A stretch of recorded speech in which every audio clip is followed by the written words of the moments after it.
3, 2, 1. Perfect. I want to know what the hell is going on.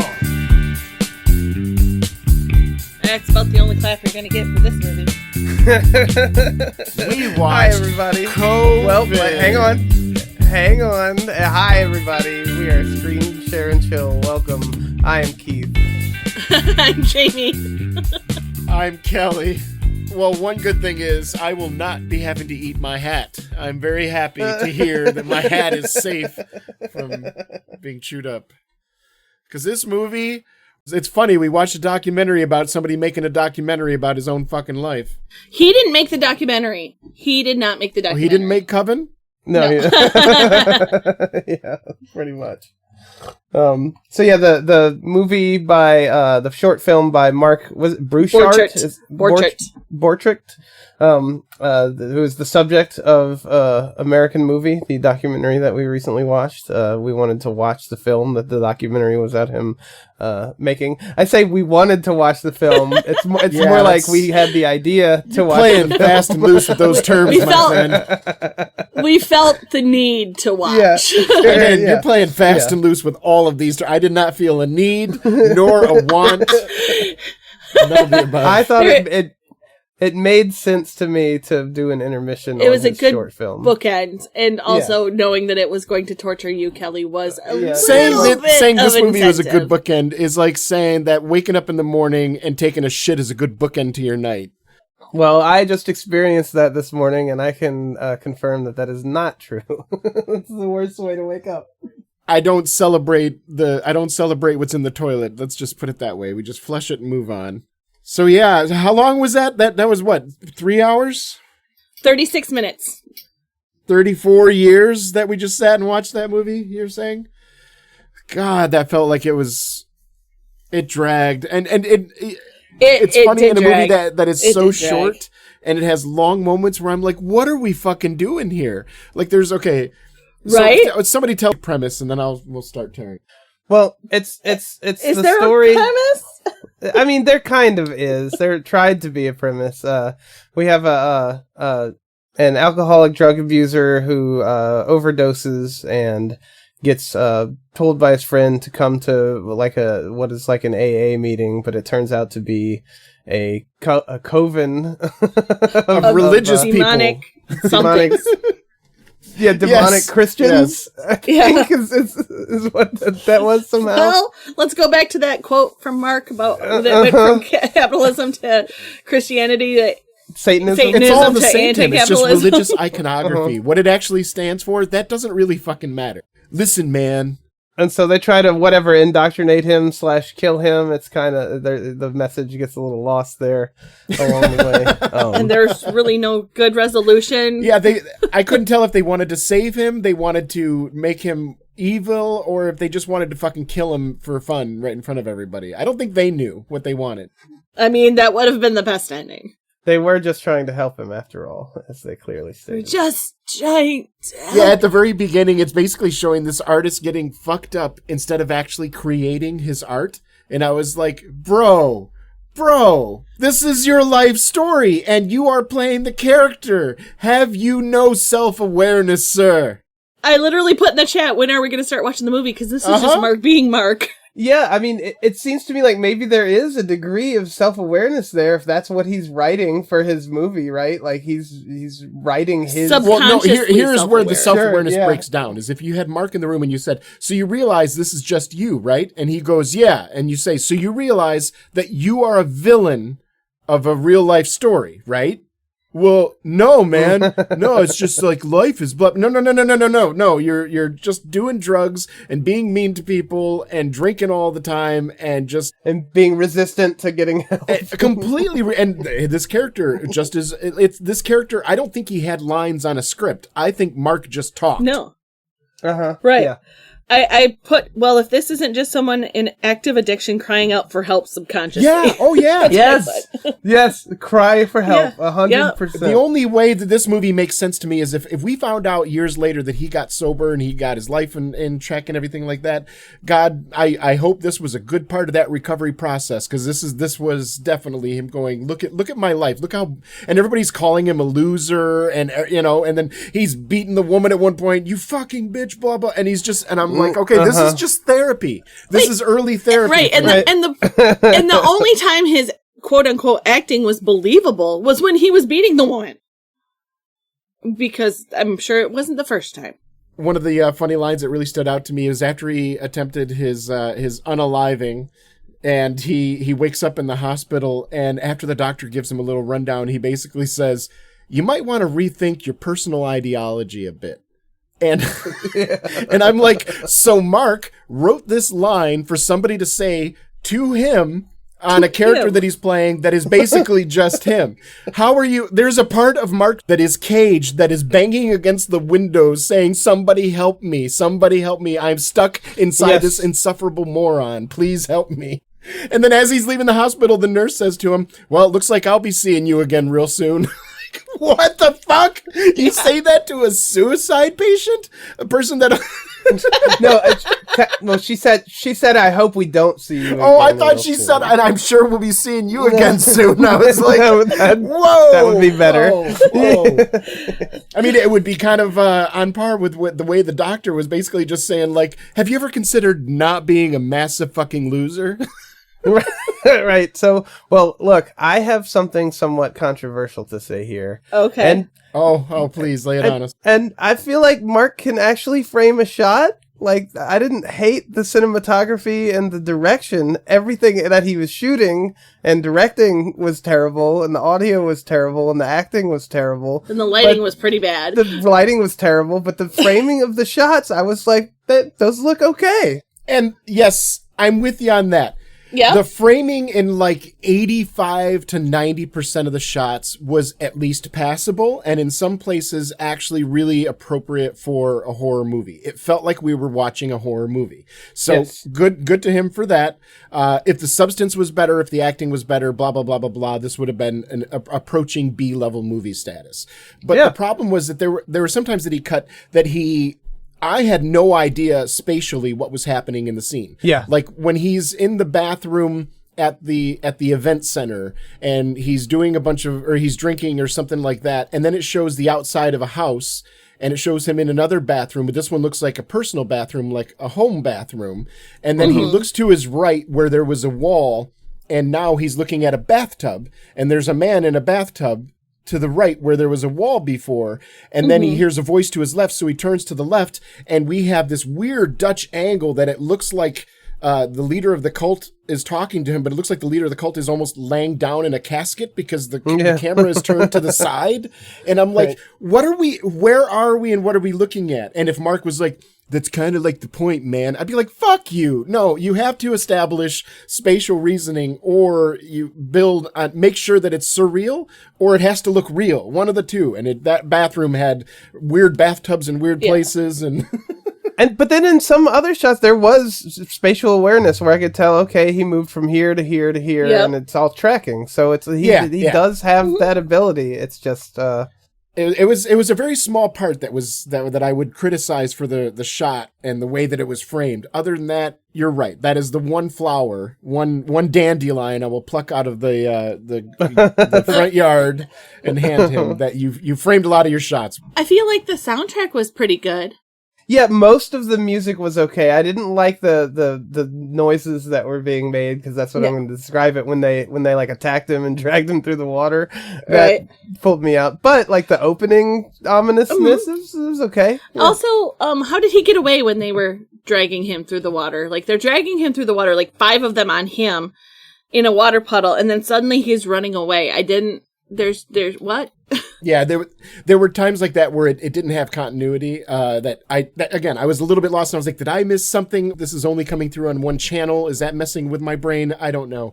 Because there was also only right channel on the movie. There's no stereo sound in this movie. As far as the music goes, I will say that at the beginning, I was thinking to myself, I like this really light, ominous music. And then I started recognizing a sound effect. And I remember I wrote a song 15 years ago that I found that sound effect. And I was like, oh, I want to build off that. And I wrote a whole song off of it. And I was like, oh, so this is what it would sound like if you just kept that going for a long time. So I like the sound effect enough that, I even used it myself once upon a time. They didn't do anything radical with it. It was just basically that weird, if you heard it, maybe I'll play it, or, oh no, you're editing this. Also, the moment where Mark's character, Mike, because, he had to change his name up, made a not funny joke at all, and everybody laughed hysterically at it. Yeah, what was that? And some people were laughing back, falling out of their chair. Ha, ha, ha, and some people are going. What happens when you think you're funny and you're not, and you can make people laugh at your not funny joke. And it was so poorly cut that they would show a close up of somebody falling out of their chair, going ah ha ha ha, arms flailing above them, and then it would pan to a wide angle shot where you could see the whole group, and nobody is laughing that hard. They're all just kind of. Right. It didn't quite make a whole lot. Also, I'm pretty sure that Mike was just relating his own story, like the real Mike Shank. Oh yeah, every time they talked about, he was one of the highlights. Mike rocks. Absolutely. I just want a supercut of just Mike's stories. He was not acting again. He was not reading off a script. He was just telling about his own. I swear to God, I don't know this for a fact, but I'd be willing to bet good money on it. Oh sure. The man that we thought would be the best actor in it was that Robert Richard Jorge, or George, or however you pronounce it. Yeah, and he had a LaVey quality to him in this. Yeah. Also the guy who is his friend is probably the next best actor. The one who is trying to compel him to go to the meetings or whatever. The one he pushed his head through the door. Yeah. And they used the clip where it didn't give, and you heard his actual ow. Yeah. What was the woman doing during that scene? She was trying to feed a cup of blood, I think. The weird angle, I was like, is it supposed to be implying that she's touching herself? Because she was going, oh yeah, and down at him while he's jamming the guy's head through the thing at first. And I'm like, this cut doesn't, I don't know. I did not get that. I looked away for a second to write a note, and when I looked up, it was an angle from between her legs, looking up at her, and she's smiling at the camera, going, "Oh yeah," and I was like, "Whoa, what happened while I looked away? Did it become sexual or something?" And then he's slamming the guy's head into the. No, there was a distinct lack of sexuality in the movie, which I do commend him on. He didn't rely on the 90s witchy Coven-y trope of over sexualizing women. No, he liked Robert a lot more. His buddy who had a beard through the whole film until the very last scene where he puts his head through the thing. That's the result of this being shot over a 3-year period or whatever. Well, and Mark's hair was changing lengths and changing styles the whole time. His beard was coming and going. I don't know about y'all, but as soon as I saw that kitchen, I was like, oh, here we go. Yep. Somebody's about to get a concconcussion.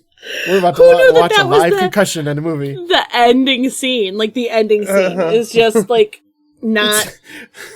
It doesn't end. It's just happens. This is like Aragorn. Did you know that Viggo broke his toe on the helmet? Did you know that guy still suffers brain damage from this scene? The TBI that was inflicted during that scene.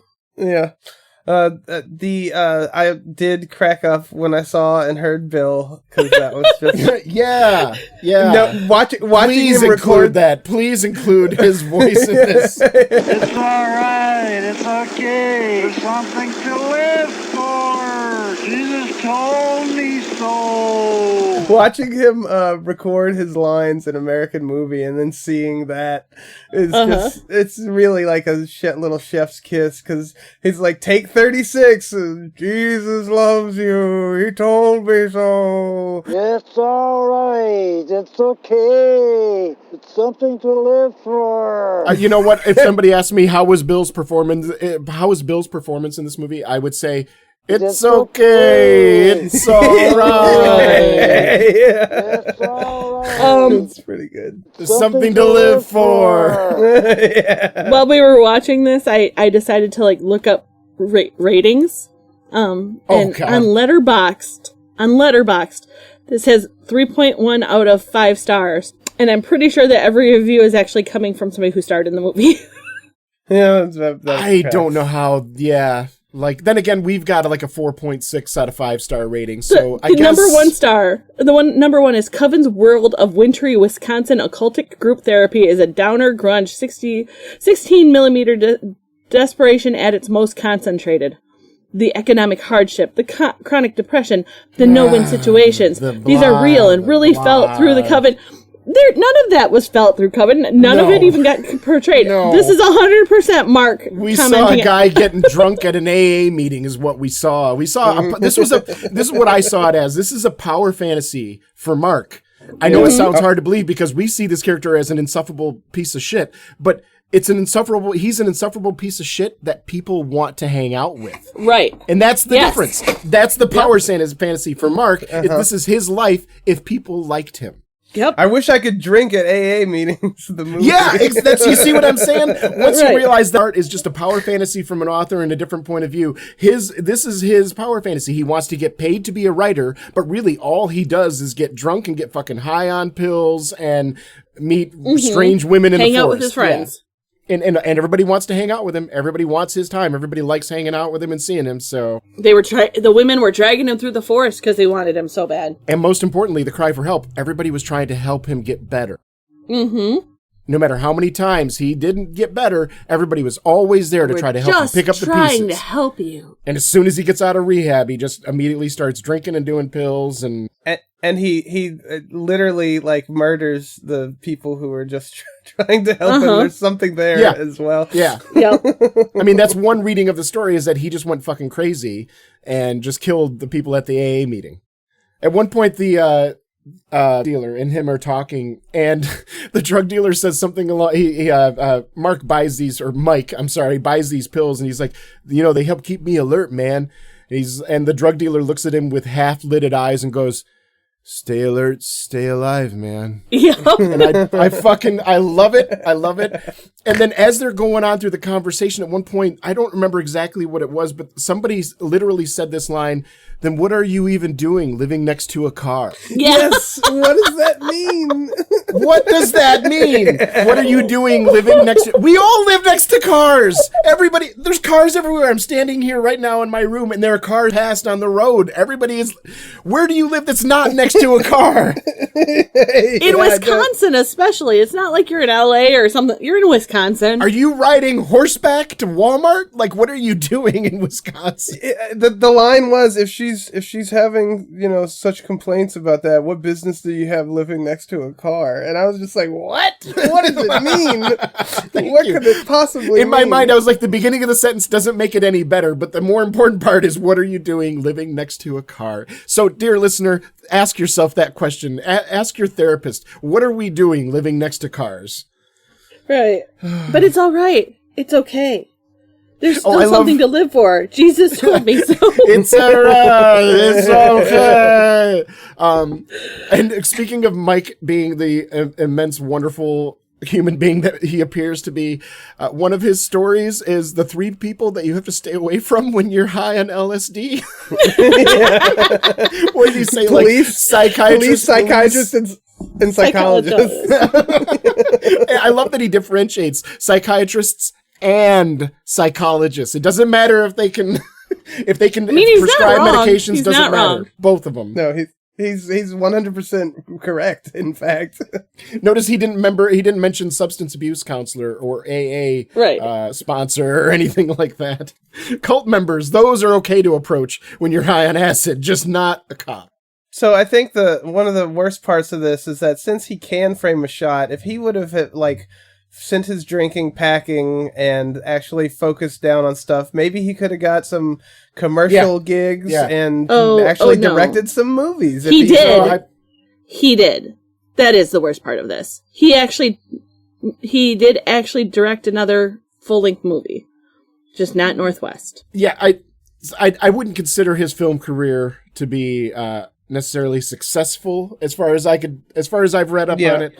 But I'm with you, Keith, that like there's enough here that he's got the right inspirations. He's got a good eye for what he needs to see on the screen. You could tell he knows horror. He needed some other help. There needed to be a message in that story. He needed things cleaned up. And a lot of that stuff would have been handled if he wasn't drinking and if he had a little bit more structure and listening to other people. If he had just another voice in the quote writing room, which is basically just the rambling monkeys and wrenches in his head that jostle about when he drinks.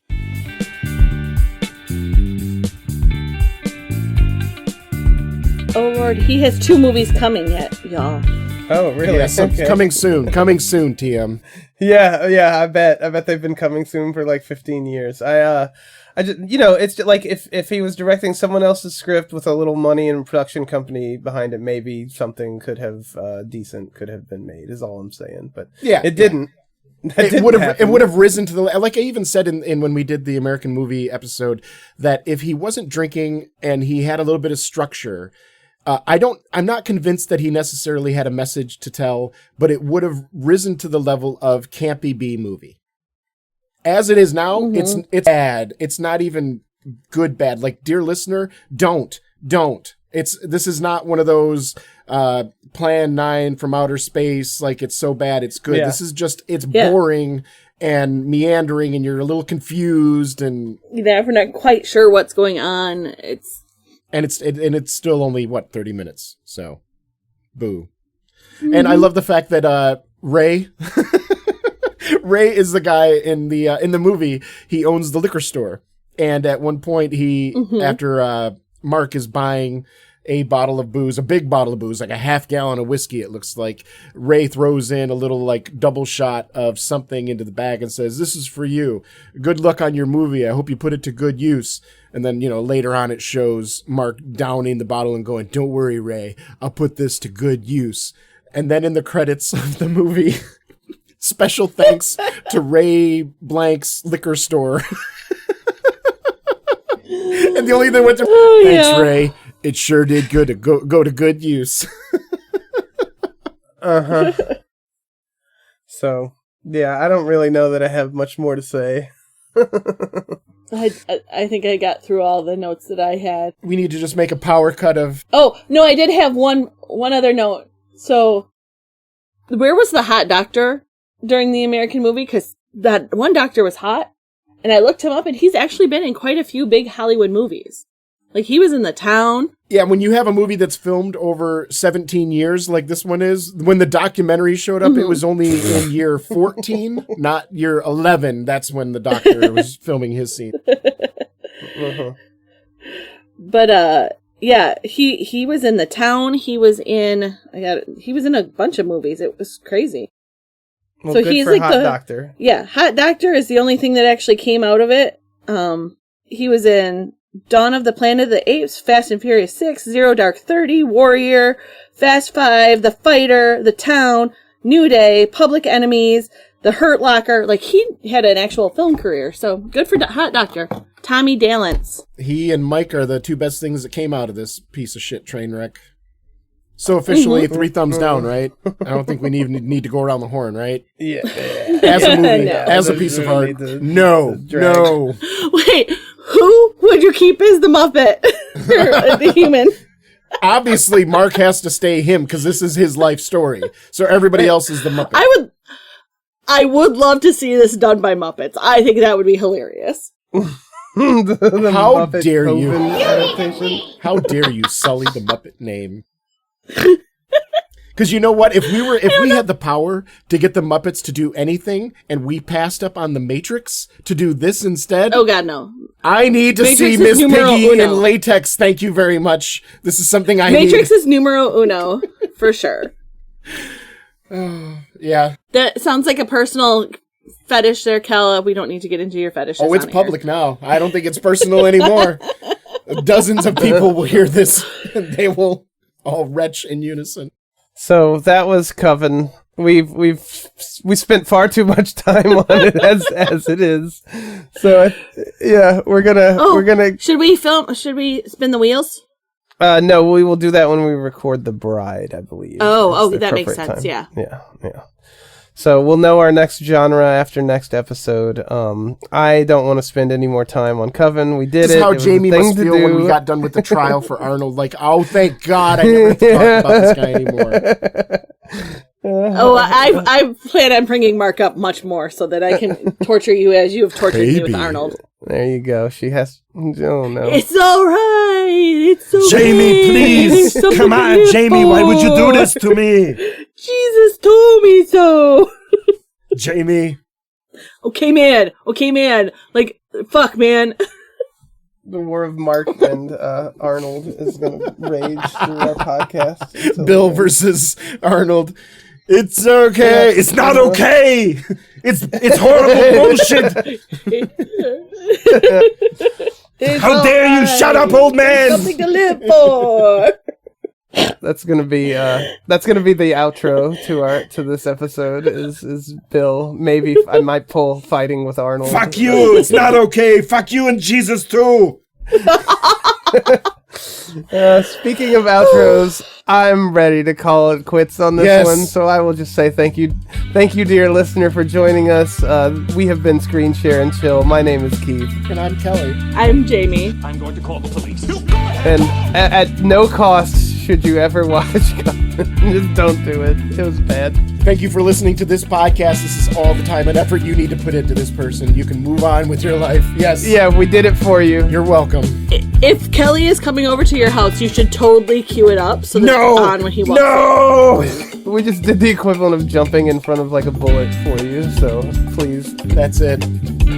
I'm adding more Arnold quotes to our upcoming episodes. From here out, we're going to have all Arnold all the time. I'm for it. All right. Goodbye, everyone. Bye. No. Bye. Something to live for.